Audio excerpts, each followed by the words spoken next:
Hi, my name is Chelsea, and this is my speech. Do you ever think about what life would be like without doctors?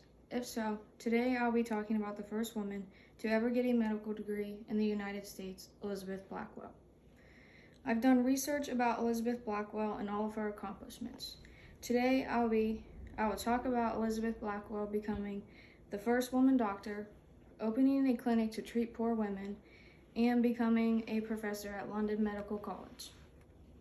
Now I'm going to begin discussing why she went to medical school and was determined to get a degree no matter the struggles that she had to face. Elizabeth Blackwell's motivation to become the first female doctor. She went to medical school for a purpose. A family friend of the Blackwells was dying and said to her that if she had a female physician, she would have spared her worst suffering. They believed that it was uterine cancer that was killing her, and that's why Elizabeth believes if Donaldson, the Blackwell's family friend, had a female doctor to examine her, she might have sought treatment in time to save her life. She never gave up through all of her struggles. Multiple people and physicians told her that it was a fine idea but impossible. It was too expensive and education wasn't available to women at the time. Elizabeth finally convinced two of her physician friends to let her read medicine with them, Emily Blackwell, which is Elizabeth's sister, and a colleague, Dr. Marie. She applied to all the medical schools in New York, Philadelphia, and 12 more in the Northeast states. Elizabeth was accepted into the Geneva Medical College in the western part of New York in 1847. Blackwell faced discrimination during college. Professors forced her to sit separately at lectures and often excluded her from the labs, according to the pioneer work in women, opening the medical profession to women. Now I'm going to talk about how Elizabeth changed history for women. After becoming a doctor, she opened a clinic to treat poor women. She rented out a little single one-room spot in 1854. She treated women that were poor and that weren't getting the right treatment from a male physician. The New York Infirmary for Women and Children was opened to the public in 1857 according to the National Institutions of Health with the help of her sister Emily Blackwell and the colleague Dr. Marie.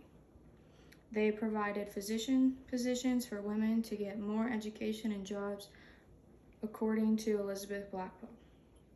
During the Civil War, they trained women to become nurses for Union hospitals.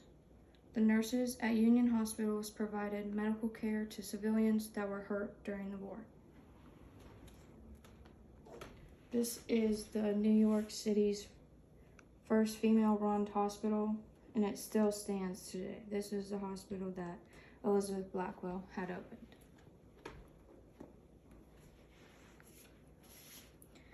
Now I will be talking about what she did when returning back home.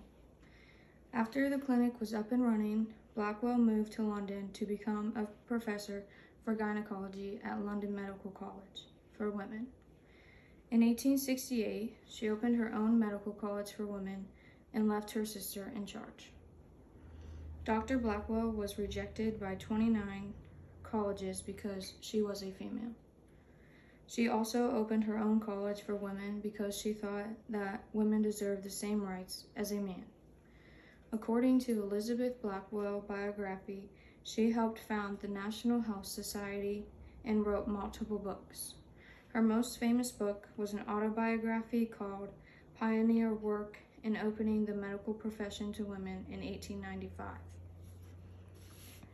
Now that I have finished my speech, I'm just going to wrap it up with a couple more things. We talked about all of the accomplishments, the most important accomplishments of Elizabeth Blackwell.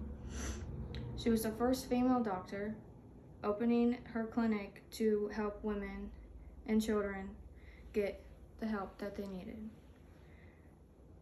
Opening a medical college for women and became a professor for gynecology.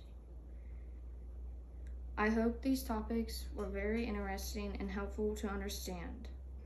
Hopefully the next time you go to the doctor's, and if by chance it is a female, you think of my speech and who helped us females be able to get the education that we want.